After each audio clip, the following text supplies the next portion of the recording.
Ravi de vous retrouver une fois de plus, très chers téléspectateurs. Ravi de savoir que vous êtes nombreux en ce moment en train de nous suivre sur B1 Télévision. Je n'oublie pas de saluer en tout cas ceux qui nous suivent à travers les réseaux sociaux. Vous êtes nombreux à nous suivre sur YouTube, Instagram, pourquoi pas ceux qui nous suivent sur Facebook, pourquoi pas aussi sur TikTok. Sachez très bel et bien que vous êtes à la bonne adresse, à la bonne heure parce que vous regardez BB1, la femme par excellence. Oui, cette émission en tout cas qui met l'humain au centre d'un débat. Quand je parle de l'humain, je vois les femmes et les hommes qui viennent ici concourir avec leur sagesse, avec leur intelligence, avec leur rapport. Cette émission permet en tout cas de mettre un sujet autour des invités, de pouvoir discuter, mais de trouver surtout des solutions grâce à tous ces problèmes que nous avons en RDC. Alors, sur ce plateau, en tout cas, nous avons beaucoup d'hommes, mais aussi des femmes en tout cas, et un grand public comme d'habitude entre invités, co-présentatrices et je répète encore un joli public. Je veux demander à tout le monde sur ce plateau de pouvoir acclamer mais pour sa présence. Est-ce qu'on peut le faire encore très fort? Et donc partout où vous nous suivez, sachez très bel et bien que BB1 vient de commencer et comme je disais, nous allons passer un très bon moment. Je ne suis pas seul à la présentation, je suis avec une de mes co-présentatrices. Elle, c'est la Miss Betty, à qui je dis déjà bonjour. Bonjour Yoshi. Ça va? Ça va très bien, toi? Ça va, un cocktail de rouge et du vert et du bleu. Voilà, il faut mélanger, on voit ce que ça donne. Bien maquillée, hein? Merci. Alors, la santé, ça va? Ouais, ça va mieux en tout cas. J'espère que c'est aussi le cas pour toi. Ça va. Au rythme de taux qui monte et descend en même temps. On s'habitue déjà. Eh oui. Alors, très rapidement, nous avons beaucoup d'invités ce soir. On peut savoir avec qui nous sommes. Nous avons beaucoup d'invités, mais je vais commencer par présenter déjà un. Nous avons Papi Mouyabuka, qui est un jeune leader de la commune de Lumété, aussi un entrepreneur. Bonjour Papi. Bonjour. Vous allez bien? Très bien, merci. Ah ok. Bien habillé? Merci. Bienvenue sur BB1. Merci et bonjour à tout le monde. Voilà, hormis lui, nous avons également Marjolaine Mondombele, qui est chef cuisinière et responsable du restaurant d'Afrique. Bonjour Marjo. Bonjour. Ça va? Ça va bien, merci. Et toi? Ça va. Tu nous as amené à manger ce soir? Non, pas aujourd'hui, pas ce soir. La prochaine fois, on espère bien. Hein? Bien sûr. Ravi de te voir sur BB1. Pareillement. C'est pour la première fois des impressions? Oui, c'est pour la première fois et j'aime beaucoup. Surtout le décor, en tout cas, j'aime beaucoup. Merci beaucoup. Voilà, il y a également John Loudala, qui est docteur et activiste politique du UPC. John Loudal, Ouais. un frère habitué de ce plateau. Bonjour. Bonjour Yoshi. Toi, tu es chez toi, hein? Ah oui, hein, je suis chez moi. Ça va la santé? Ça va très bien. Bien habillé? Merci beaucoup. Entre la Yoshi. simplicité et le classique. Ah non, mais pas plus que toi. Le pays, ça va, hein? Ça T'as va. la santé, John. Ça va. Bon, mettez-les dans ma bouche. Et pour finir, Ouais, et pour finir, nous avons également Richard Kassonga, qui est assistant des universités, entrepreneur et communicateur du Force de Progrès UDPES, qui est avec nous également. bonjour Richard. Bonjour Monsieur Oche. Vous allez bien? Bien et vous? Ça va, un peu timide? Je m'adapte en fait. Il s'adapte. Alors, on acclame quand même pour tous nos invités. Et donc, très rapidement, je reviens chez vous, très chers téléspectateurs, pour vous dire que chaque BB1 égale à un sujet, comme nous le disons souvent. Aujourd'hui, nous allons parler de la jeunesse face aux opportunités. Oui, une jeunesse que vous savez, nous sommes majoritaires sur la dernière fois du recensement, nous étions à 80 millions, mais tout le monde savons qu'aujourd'hui, avec toutes mes amies au Boti déjà, donc on peut peut-être atteindre à 100 ou 200 millions parce que je voulais dire par là que la croissance va hyper rapidement depuis un moment. Donc, la jeunesse, nous sommes beaucoup plus. Mais est-ce qu'il y a assez de travail pour tous ces jeunes? Est-ce qu'il y a assez d'opportunités en tout cas? Parce que tout le monde n'est pas appelé à avoir un boulot. Ceux qui créent des restaurants sont ici, les jeunes entrepreneurs sont ici. Ceux qui sont dans la politique sont ici. C'est avec eux que nous allons débattre sur ce sujet. Nous allons commencer par vous. Maître John. Oui. Boni. Non, ça va. Qui m'est Zali? Ok. Jeune, opportunité. Ah oui, entre jeunes et opportunités, moi je dirais il y a un défi à égaler à l'opportunité que parcourent, soit que rencontrent les jeunes, ou soit la jeunesse congolaise en particulier, et puis en général on voit sur le plan continent d'Afrique, on trouve que il y a un défi à relever pour les jeunes face aux opportunités qui ne disent pas ce mot, mais que les politiques doivent ajuster. Donc aujourd'hui, on peut estimer que pour toute l'Afrique, surtout l'Afrique du Nord et puis l'Afrique subsaharienne, on estime peut-être à 70% des jeunes qui sont au chômage et pour lesquels on ne sait pas donner plus de chances à l'ouverture de ces marchés, ou soit à l'ouverture de ces grands rendez-vous dans ce qui concerne l'emploi, dans ce qui concerne la créativité, dans ce qui concerne, je peux dire, l'entrepreneuriat.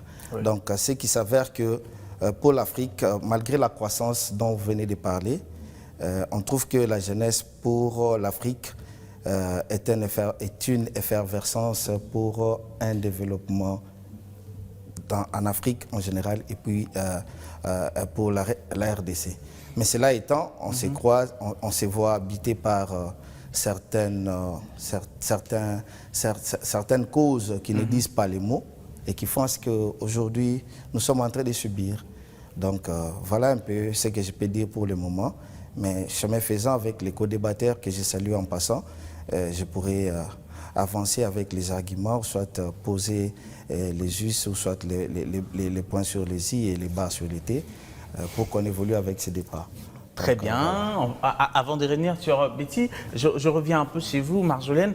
Alors, vous êtes chef d'entreprise, on le disait tout à l'heure dans la présentation. Est-ce que vous créez une entreprise parce que vous n'avez pas de boulot, ok, et que sur terrain, c'est difficile en tout cas d'avoir un boulot comme vous le vouliez après vos études, ou encore c'est par passion, c'est par envie de faire son chemin? C'est quoi la réalité? La réalité est que c'est vrai aussi, c'est parce qu'il n'y a pas vraiment d'opportunité de boulot. Surtout qu'on a fait des longues études et on a fini, on se retrouve en train de chercher, en train de chercher et de chercher. Après, on se dit qu'on a un autre talent parce qu'on a beaucoup de capacités à développer. En plus de ça, c'est une passion, oui. On a un autre talent et on préfère faire avec. Donc, moi, je commençais mon restaurant. Je me suis dit, quand j'ai fini, que j'ai cherché 2-3 fois. Je ne veux pas dire que j'ai cherché longtemps. Non, non, non. J'ai cherché 2-3 fois et je me suis dit, au lieu de chercher, je préfère créer mon propre truc d'abord, voir comment ça va donner. Après, voilà, je commençais tout petit et là, je ne suis pas encore dans le niveau que je veux, mais ça va. Je commençais parce que déjà, comme je venais de dire, c'est vraiment une passion et je suis très à l'aise dedans. Et dans mon pays, pour dire la vérité, c'est quelque chose qui paye très bien. La restauration, ça paye très bien dans tous les niveaux. Et je me suis dit de commencer pour ne pas rester en train de chômer ou bien en train de rester quelque part, en train de travailler tout le temps et tout. Et surtout que je me connais, je sais vraiment que malgré que j'ai fait beaucoup d'études, j'aime pas rester quelque part assise en train de faire une seule chose jusqu'à la fin de la journée. Aussi, raison pour laquelle j'ai préféré faire mon propre restaurant. J'ai commencé et je suis très à l'aise dedans. Je me plains pas et je ne plains pas le pays, mais vraiment, moi, je suis dans le petit coup. Je suis à l'aise déjà dedans, donc je préfère rester comme ça. On la clame quand même, non? Elle parle avec son cœur. Betty. Oui, je vais commencer parce qu'on veut parler de la jeunesse et les opportunités d'affaires qu'il y a pour nos jeunes. Je vais poser ma question à M. Papi. Pour vous, qu'est-ce que vous appelez opportunité d'affaires pour le jeune? C'est le fait que la jeunesse soit derrière certains politiciens ou encore adhérer dans des partis politiques pour se trouver un poste plus tard, ou encore il existe réellement des opportunités d'affaires pour vous? Merci pour la question. Acceptez que je puisse commencer par quand même apprécier ces beaux plateaux, c'est vraiment magnifique. Merci beaucoup. C'est ma première fois, quand même, j'ai aimé cette organisation. Merci. savez, la jeunesse en Afrique a toujours eu ce genre de problèmes et ce n'est pas facile de trouver ce genre de sujets. La jeunesse aujourd'hui accepte de débattre sur des sujets qui n'ont rien à voir avec le développement d'un pays, pour parler de mon pays, surtout de l'Afrique, pour parler de ce grand continent d'Afrique. Les opportunités en Afrique doivent nécessairement se créer. Parce que si nous nous mettons à attendre qu'on puisse nous offrir les opportunités, je crois qu'on va continuer à faire mal à notre continent, ce qui fera que le développement de ces grands continents continuera à poser des problèmes. D'où, nous avons toujours pensé que les opportunités, c'est d'abord la personne. Si vous allez faire une étude normale, vous allez voir que dans beaucoup de pays en Afrique, la jeunesse représente déjà 70% de la population. Mais vous retrouvez toujours en Afrique que c'est parmi les pays, je vais parler de la RDC, qui sont considérés comme les pays pauvres. Pourquoi? Parce que nous préférons rester attendre qu'on puisse nous offrir ces opportunités. Or, nous avons l'opportunité, nous avons la chance de pouvoir créer ces opportunités. Alors, comment faire pour créer des opportunités? Je pense qu'il faut commencer par être indépendant. Félicitations déjà pour ma sœur, qui a fait un pas. Qui a fait un pas, vous avez étudié, vous avez un bon niveau, mais vous ne deviez pas attendre qu'on puisse vous accorder les opportunités. D'où, vous pouvez vous-même commencer par les faire. Il faut commencer par créer, au lieu d'attendre qu'on puisse vous tendre la main. Voilà ce que nous pouvons dire en premier, en attendant peut-être qu'on puisse aller au fond, mais en premier temps, la jeunesse doit vraiment se battre et tout faire pour se prendre en charge. Très bien. Alors, Richard, moi j'aimerais savoir, on parle ici de la jeunesse qui doit nécessairement créer elle-même des opportunités, mais quand je vois l'exemple de Marjolaine et aussi de Loudal qui est juste à côté de toi, ce sont des entrepreneurs que je connais, que je vois, ils ont quand même eu besoin de moyens pour lancer leur business. Ils ont eu besoin. Et moi aussi, en tant qu'entrepreneur, même si je n'en parle presque jamais, souvent, on minimise les choses. On pense qu'avec peu d'argent, on peut arriver à faire. Mais quand on commence à investir, on se rend compte que ça demande beaucoup d'argent. Comment vous voulez que ces jeunes, je ne vais pas citer la commune, mais ces jeunes qui viennent d'un coin vraiment démuni, dont les parents sont pousse-poussères, la maman vend au coin, comment voulez-vous qu'ils s'en sortent dans ça, si la jeunesse elle-même doit créer? Et il faut savoir que cette population-là est plus nombreuse que nous. Voilà. Merci beaucoup, Monsieur Uji, pour cette bonne question. Pour entreprendre, on doit d'abord identifier les besoins. Exactement. Quand on identifie les besoins, on doit être capable de se définir. On dit apporteur du D, donc apport, comme on dit en industrie. On est apporteur d'argent, apport en numéraire, où on peut amener quelque chose. Alors, quand on estime on veut entreprendre par rapport à notre besoin, si on est incapable de mobiliser les fonds, nous pouvons nous chercher les entrepreneurs, les co-entrepreneurs, les partenaires, nos frères. Aujourd'hui, le jeune, on ne se fait pas confiance dans les business. On se fait plutôt, comme mon frère Papi l'a dit, on se fait confiance dans les divertissements. Oui. On peut récolter $500 maintenant s'il faut aller au concert. Chacun va amener $10. Mais s'il faut faire comme ma soeur, créer un restaurant, $10, c'est impossible. On vous dira que non, tel va bouffer. Mais si c'est pour boire, on est capable. Donc, quelque part, on est capable déjà de s'unir sur les sujets qui peuvent... Positifs. Ouais, ces idées positives. Donc, la question de moyens, quand on veut, on peut. Ouais. Au moment où on a l'idée, il y a un jeune au coin qui a de moyens. J'ai suivi à la télé, le ministère de la Jeunesse, à peine il y a des programmes, pas d'MPM, BOSS, ainsi de suite. Il y a des programmes. Qui financent les jeunes. Bien sûr. Donc, je peux dire que les jeunes aujourd'hui sont de millionnaires, mais qui dorment encore. Parce qu'ils ne cherchent pas des opportunités. Je peux m'arrêter là, merci. Très bien, Betty. Oui, voilà. Étant une émission qui doit valoriser la femme, l'émission Baby One, je vais poser ma question à Monsieur John. Il est entrepreneur, il est médecin. Et maintenant, là, si je vois le monde de l'entrepreneuriat, ce sont plus des femmes qui se lancent.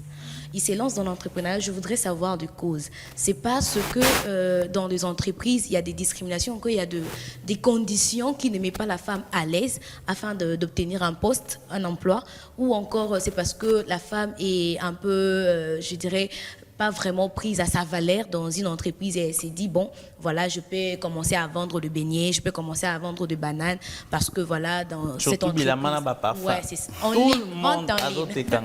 Tout le monde est dans ces réseaux-là. Et pourquoi ça? Pourquoi c'est cet excès-là de femmes dans ces secteurs-là qui est dans des entreprises? C'est parce que vous êtes entrepreneur et je crois que vous avez votre hôpital, non? Hein, Monsieur John? Bon, je suis employé Oui. dans un centre, ou soit dans une grande structure de la place, clinique quinoise. Je suis un attaché au contrôle médical des travailleurs, au PNST, Programme national santé au travail. Cela étant, votre question, elle est trop pertinente dans le sens où vous soulevez vraiment un point saillant, surtout sur ce qui est de la femme. La femme est sujet aujourd'hui de la discrimination sexuelle. Et cela étant, voilà que la femme ne sait pas faire son accès à des opportunités, plutôt surtout sur l'emploi, et ne sait même pas maintenir sa place dans les concerts de l'emploi, ou soit dans les concerts des entreprises et sociétés, justement parce que il y a toujours cette discrimination-là sur une discrimination sexuelle. Voilà ce qui fait qu'aujourd'hui, étant donné que nous n'avons pas une politique forte, quand je parle de la politique forte, je suis en train de voir le gouvernement qui doit imprimer cette politique-là pour sécuriser un peu cette jeunesse que nous sommes, surtout la femme. La femme, elle est un être vulnérable qu'on doit protéger par le gouvernement. Et cela étant, le gouvernement doit faire l'applicabilité d'une politique de renforcement, soit de sécurisation de la femme, surtout en imprimant cette marque dans les entreprises de créer l'information et l'accompagnement de la femme dans le sens de trouver de l'emploi dans les bonnes et due formes. Voilà pourquoi, parce que nous n'avons pas cette politique-là qui soutient, qui accompagne la jeunesse, surtout la femme, qui soit vulnérable. La jeunesse dans l'ensemble, nous sommes vulnérables. Cela fait que nous ne puissions pas vraiment être accessibles, ou soit nous n'ayons pas cet accès à des opportunités qui nous donnent la chance comment je peux dire, la chance d'avoir une base, la chance de se mouvoir, la chance d'être engagé dans une compétition égale avec l'autre. Donc, tout ce que moi je vais demander aujourd'hui à la femme, pour autant que le gouvernement n'a pas encore assis cette politique-là, l'exemple de Notre-Dame, créer. Si on n'a pas cette possibilité de créer, on peut s'adjoindre à des personnes qui sont protectrices pour cette femme-là.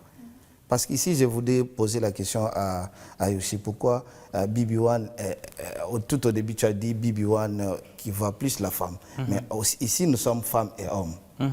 C'est quoi les fondamentaux dans la femme qui ressort dans votre protection de la femme pour votre émission?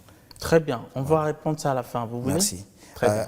Cela étant, je voudrais dire que nous devons beaucoup plus faire asseoir la base en éducation, en information, en formation pour ce qui est de la jeunesse congolaise. La jeunesse congolaise souffre. Aujourd'hui, nous ne sommes pas de ces genres qui donnent plus de l'importance, ou soit qui analysons plus la situation politique, ou soit la situation de l'ère sur ce qui est de notre façon de développer le pays, alors que nous sommes une main-d'œuvre croissante, puissante, pour le développement durable de ces pays. Mais aussi longtemps que nous n'avons pas cette conscience-là, à l'exemple de mon frère qui disait que nous sommes juste là pour mutualiser nos efforts ou soit parler des sujets qui sont dans les loisirs, dans le futilité, mais nous ne sommes pas là pour nous soutenir main dans la main. Avec le peu que tu as, le peu que je puisse avoir, nous pouvons mutualiser et puis faire quelque chose de grand et aller de l'avant. Par exemple, moi-même, j'ai été quelqu'un porteur d'une idée, d'une pensée, créer, entreprendre. Mais cela étant, j'ai consulté mes amis, mes proches. Je leur ai soumis cette pensée pour dire que non, voilà, je veux qu'on puisse mettre ensemble nos forces, soit nos forces, quand je parle de nos forces, c'est sur le plan financier. Sur le plan financier, sur le plan idée, sur le plan aussi conception. Nous devons concevoir un gros plan de business pour que cela puisse nous aider à aller de l'avant. Pourquoi nous allons toujours aller nous soumettre chez des expatriés qui viennent chez nous pour nous mater, pour nous coloniser? Nous-mêmes, nous pouvons mettre en place une politique qui puisse nous amener à être plus puissants. Mais tu trouveras que le temps que j'étais en train de parler, c'était comme si j'étais en train de prêcher au désert. Et ça n'a pas porté des fruits. Autant que j'avais mes énergies, donc mon autonomie, j'ai dit, ça diminue. Autant que ça puisse me laisser à plat, je vais m'y mettre. Et je me suis mis dans ça.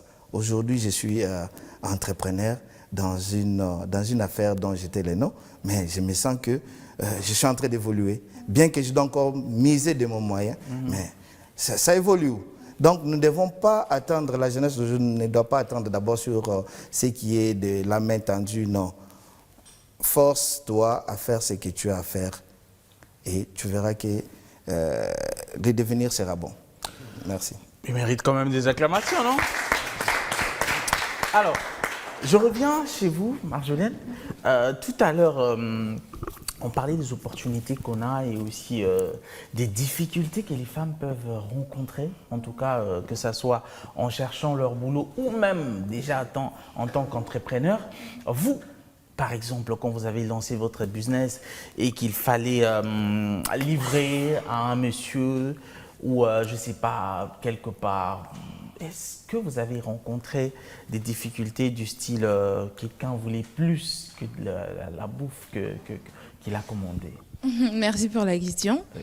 J'attendais ça en tout cas. Ah, ok. Allez-y. Déjà, j'explique pour que vous puissiez bien comprendre.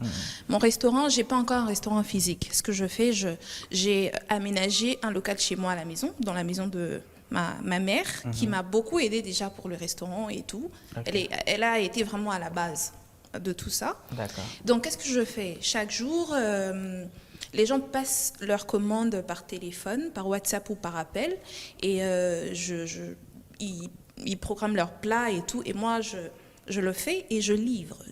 Avant, quand j'ai commencé, je n'avais pas de livreur. C'était, comme on dit, chaud.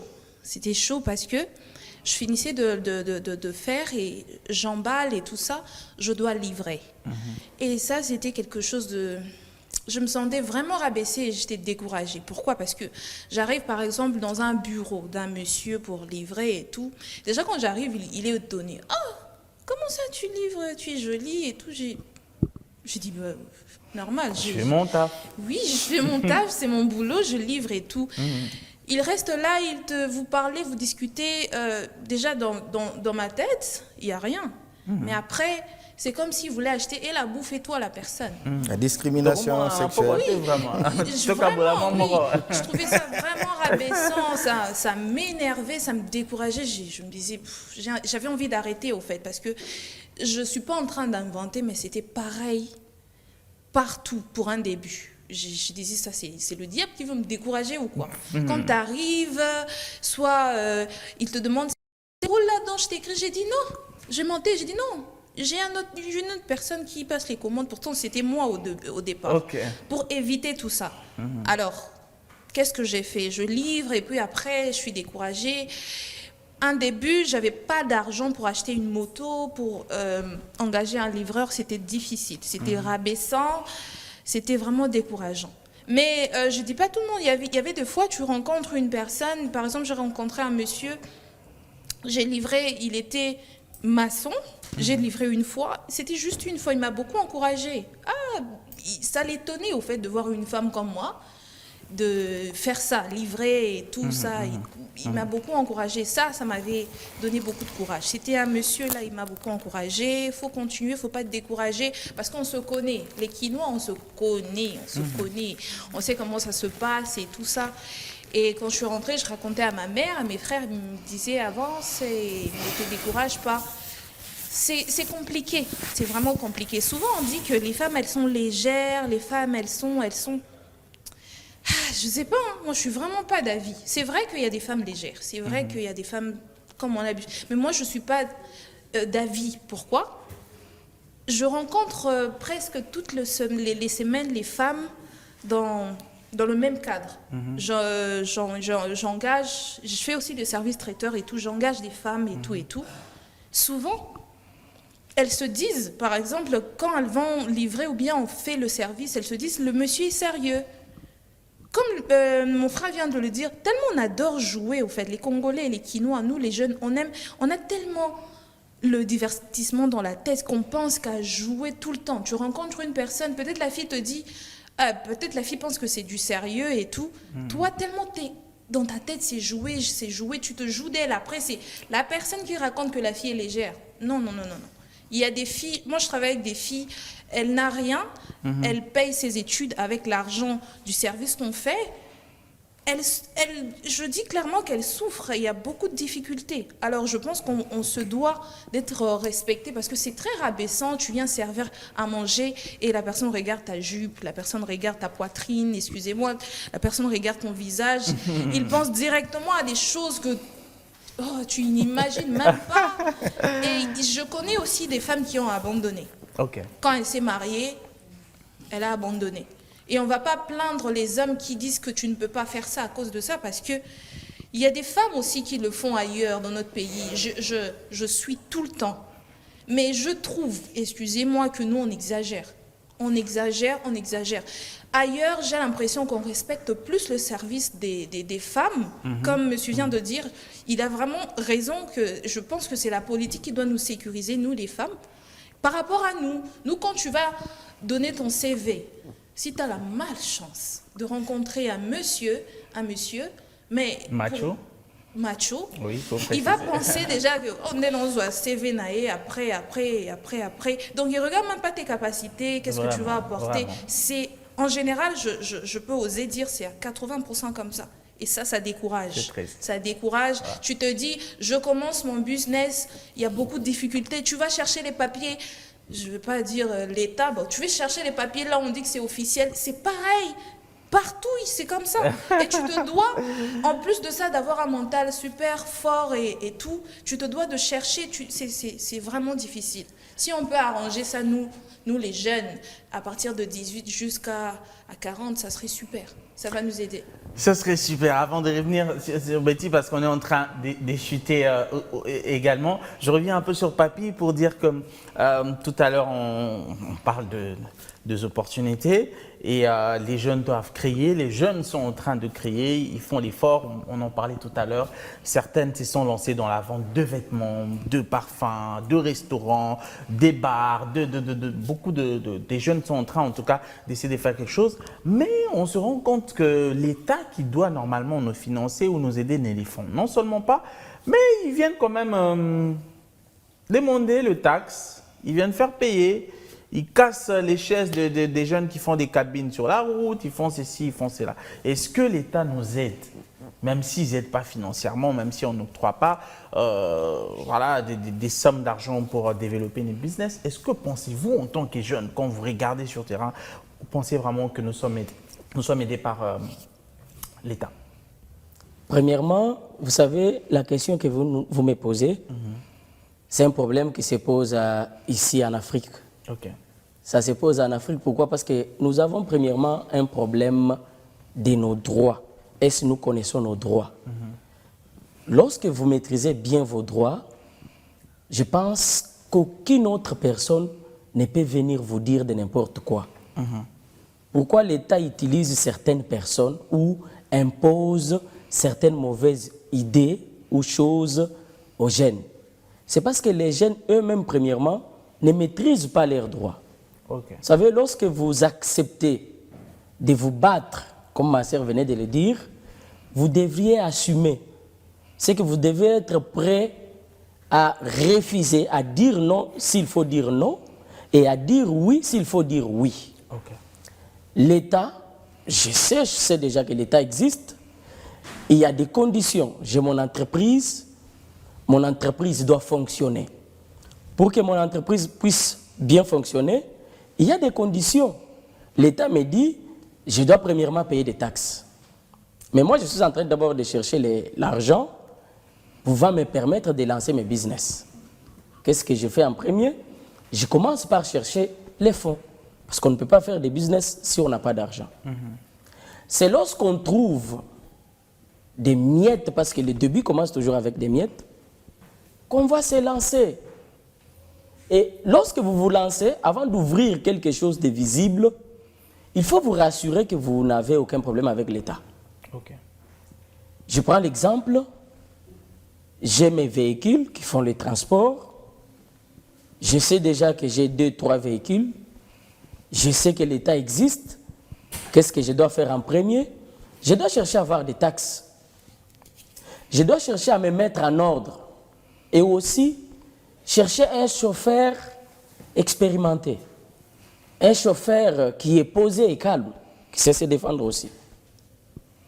Une fois qu'il y a un problème avec un agent de l'État, comme j'ai mes documents, je ne pense pas qu'il peut venir m'embêter. Je ne pense pas.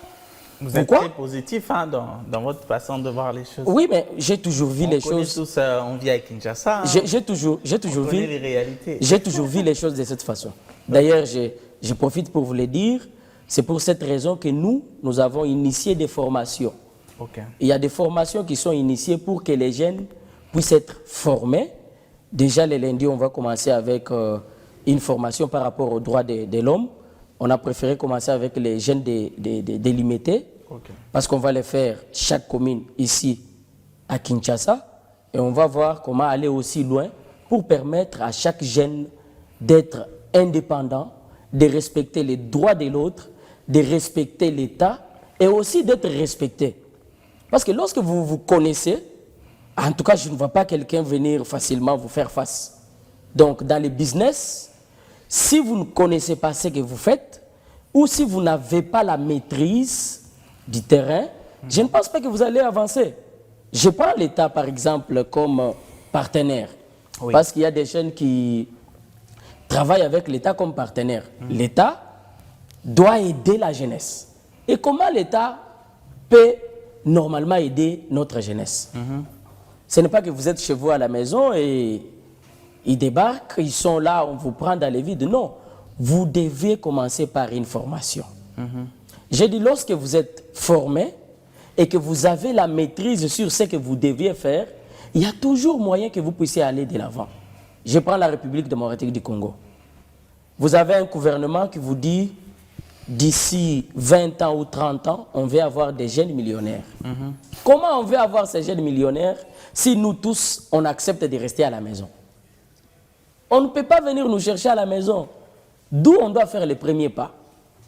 Pour faire les premiers pas, déjà les formations que nous organisons, nous en tant que jeunes, pour aider d'autres jeunes, on ne paye pas. On permet d'abord à la jeunesse d'être fixée. Je vous ai dit qu'on commence avec les droits de l'homme. À part les droits qu'il doit connaître, il y a par exemple des modules qui parlent de la gestion des fonds. Comment je peux faire pour gérer ce que j'ai comme fonds? Je prends l'exemple, je livre dans... Rapidement parce qu'on est en train de chuter. Ok, hein. Oui. J'ai $100. Je prends l'exemple de la République démocratique du Congo et je dois faire une activité.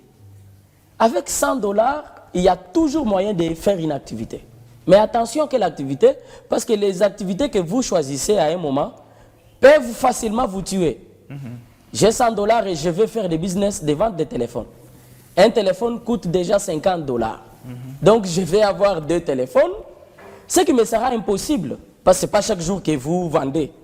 Ça vous arrive, vous faites passer 2-3 jours, ça ne marche pas. Alors qu'est-ce qu'il faut faire avec les petits montants? Commencez avec des petites activités qui peuvent vous permettre d'avancer chaque jour. Et ça aussi, ça contribue toujours au développement et à l'appui de la jeunesse. Je crois les jours à venir, on va peut-être revenir pour aller au fond. Ça sera un plaisir. Alors, on est en train de chuter. Betty, ça sera une dernière question, mais pour chuter. Oui, une dernière question vers Monsieur Richard. Monsieur Richard, selon votre présentation, vous êtes également communicateur dans le monde numérique. Et maintenant, dans l'entrepreneuriat, je l'ai bien souligné ici, et que les jeunes sont plus dans les ventes en ligne. Je crois que même madame aussi, même avec les livraires, c'est en ligne que les gens commandent. Et moi, j'ai toujours eu un souci sur, comment je vais dire, numériser un peu la République démocratique du Congo, de sorte que le jeune qui passe leur temps sur les réseaux sociaux puisse bénéficier de quelque chose. Ça fait deux fois très mal de voir que tu veux peut-être monétiser quelque chose, on te dit ton pays n'est pas éligible. Un pays comme la République démocratique du Congo, un grand pays. En tout cas, on est là à vanter le pays, mais on te dit c'est pas éligible. Vous êtes dans ces domaines du numérique. Bien que c'est pour la force du progrès, avez-vous déjà pensé avoir des idées comment faire pour pallier à ces problèmes-là? Peut-être si le pays était éligible pour la monétisation et autres sur les numériques, beaucoup de jeunes auraient vraiment de moyens pour commencer un vrai business, bâtir vraiment un établissement pour produire ou encore faire de vente de quelque chose. Avez-vous déjà pensé à amener aussi votre expérience sur ces domaines de communication dans la communication numérique de la République démocratique du Congo? En 2 minutes. Hein. Et merci pour cette belle question. Notre pays compte à son sein un ministère du numérique. Récemment, on a promulgué la loi sur les numériques. C'est déjà quelque chose à saluer comme avancée. Le monde numérique, moi personnellement, lors du confinement, je me suis fait quelques billets de banque facilement chez moi à la maison, via mon téléphone. C'était facile. Moi, je suis dans le domaine agropastoral et immobilier. Okay. C'était facile, surtout avec l'immobilier, parce que je me déplaçais que le matin. Okay. Je pouvais faire des photos de terrain, des appartements. Directement, à 30 minutes, je suis chez moi et je poste sur ma page. 2 heures après, il y a 2 appels. Je pouvais déjà converser avec mes clients. Et les clients viennent juste pour finaliser avec l'affaire. Okay. Donc, il y a quelques avancées déjà. Comme il y a quand même quelque chose à saluer, donc dans les moments à venir, certes, il y a des améliorations encore à attendre et des avancées à saluer. Nous pouvons juste faire confiance au gouvernement et demain sera meilleur. Demain sera meilleur. Alors, un dernier mot, que pensez-vous des opportunités sur terrain? Est-ce qu'il y a un conseil à donner aux jeunes ou encore un mot à placer face à ceux qui nous gouvernent? Vous avez la caméra en face de vous. Oui, je vais commencer par la jeunesse. Nous sommes dans un pays au centre de l'Afrique, entouré par 9 pays voisins. Un pays qui importe à 85% ce que nous consommons. Un pays composé de plus de 70% de sa population jeune. Mais jusque-là, la jeunesse se démarque que dans des antivaleurs. La jeunesse qui est prête à casser, jusqu'à casser même des universités.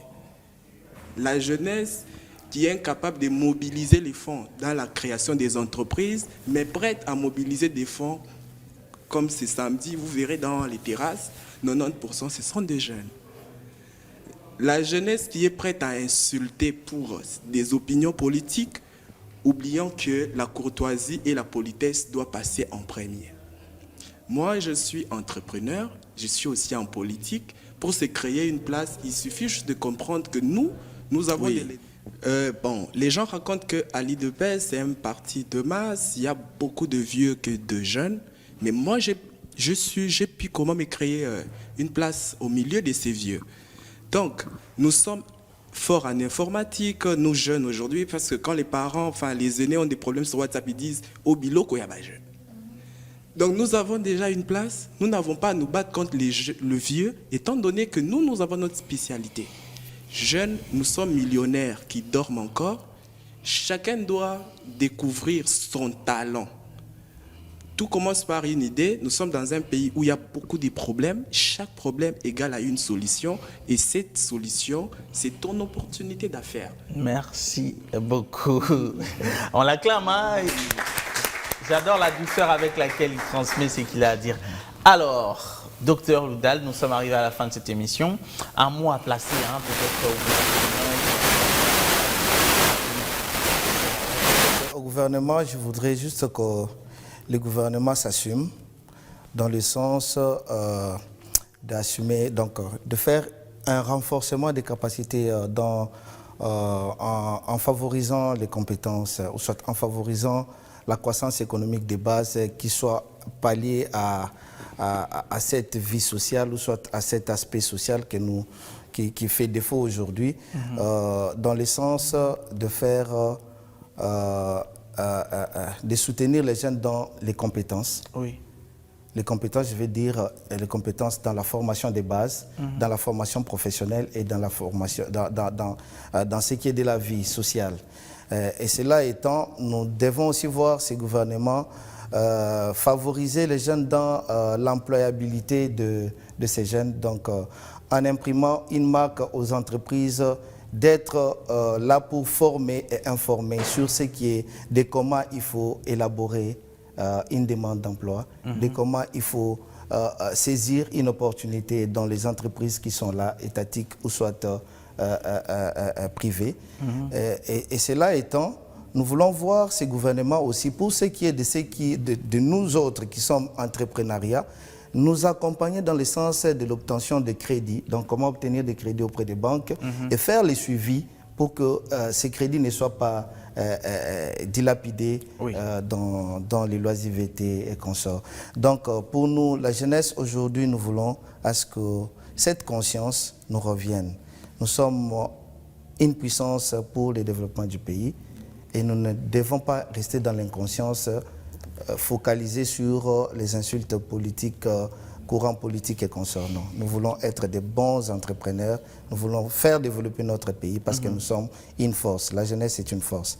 Donc cela étant, je voudrais corriger madame, je suis un activiste politique pour les comptes du parti politique ISPC, et qui veut dire Union Sacrée du Peuple Congolais, que tout au début vous n'avez pas bien recadré. Donc voilà. Merci pour cette précision. Merci. Faute du temps, on doit prendre Marjolaine. Alors vous, très rapidement, comment on fait pour vous contacter? Comment on fait pour commander ce que vous avez? Votre numéro? En tout cas, ça ne sera pas pour draguer. Hein. Allez-y très rapidement. Alors, c'est le restaurant d'Afrique. Nous sommes vraiment parmi les meilleurs restaurants du pays. Pour nous contacter, il vous suffit de nous écrire sur WhatsApp ou bien par appel aussi. Le numéro est le 090 29 14 179. Nous sommes disponibles du lundi au samedi, de 9h à 17h. Nous vous livrons partout dans la ville de Kinshasa. Est-ce qu'on peut reprendre le numéro plus calmement? Oui, le numéro c'est le 090 29 14 179. Très bien. Une dernière fois, plus lentement encore. 090 29 14 179. Merci Marjo. On va finir avec vous hein, très rapidement. Un conseil à ceux qui nous dirigent, pas à la jeunesse. Vous avez cette caméra face aux opportunités. Un conseil. Merci beaucoup. Chers dirigeants, aujourd'hui vous nous dirigez. Sachez bien que demain, ça ne sera pas vous. Oui. Les temps passent vite. Ceux qui ont pu mieux faire hier ne sont pas là aujourd'hui. Sachez bien que le développement d'un pays, c'est cette jeunesse que vous négligez et que vous regardez. Nous avons besoin que les choses marchent bien, et pour que les choses puissent bien marcher, nous avons intérêt à compter sur cette jeunesse. Nous restons ouverts, tout en demandant au gouvernement de pouvoir appuyer tous ces jeunes qui ont des idées, qui ont des occasions, qui peuvent mieux faire pour l'avancement et le développement de ces grands et beaux pays. Merci. Très bien dit. Alors, c'est pratiquement avec plaisir que nous arrivons à la fin de ce numéro qui a été en tout cas profond. Nos invités ont donné le leur, mais c'était très important que je puisse informer en tout cas aux nouveaux qui viennent en tout cas de commencer à suivre cette émission, mais aussi également répondre à la question de l'un des invités qui voulait savoir la quintessence de la femme hein, ou le côté bibi dans cette émission. Alors c'est très important. Nous sommes tous allés à l'école, mais qui forme à l'école? Ce sont les hommes et les femmes. Cette émission est 100% pour l'éducation de la jeune femme. Quand on conçoit un projet, il y a la partie où on vise un public et nous visons éduquer la femme. Et nous avons inspecté et vu que la femme, parfois, quand c'est elle-même qui vient parler d'elle, qui vient trouver ses solutions, celle qui est à la maison a l'impression de bouder parfois. Est-ce qu'il y a ça? Mais quand ça sort d'un homme, elle le recueille, elle le prend, elle le met en pratique. C'est pour ça que nous faisons appel et aux hommes et aux femmes de venir conseiller. Et notre vision, en tout cas, c'est que toutes les femmes de la RDC se développent, qu'elles s'émancipent, qu'elles créent des entreprises, qu'elles avancent et qu'elles évoluent. Donc ça a été un plaisir, en tout cas, de passer ces 45 minutes de bonheur avec vous. On se retrouve la semaine prochaine avec d'autres invités pour passer un très très bon moment. Je ne vais pas oublier de faire un coucou à la présidente de la fondation, Denise Moupoy, qui est avec nous, en tout cas que je prie qu'on puisse quand même acclamer. Hein. Elle est avec nous, elle est aussi simple. Un coucou à Gims, Zézé, et puis on se retrouve la semaine prochaine. Bye bye.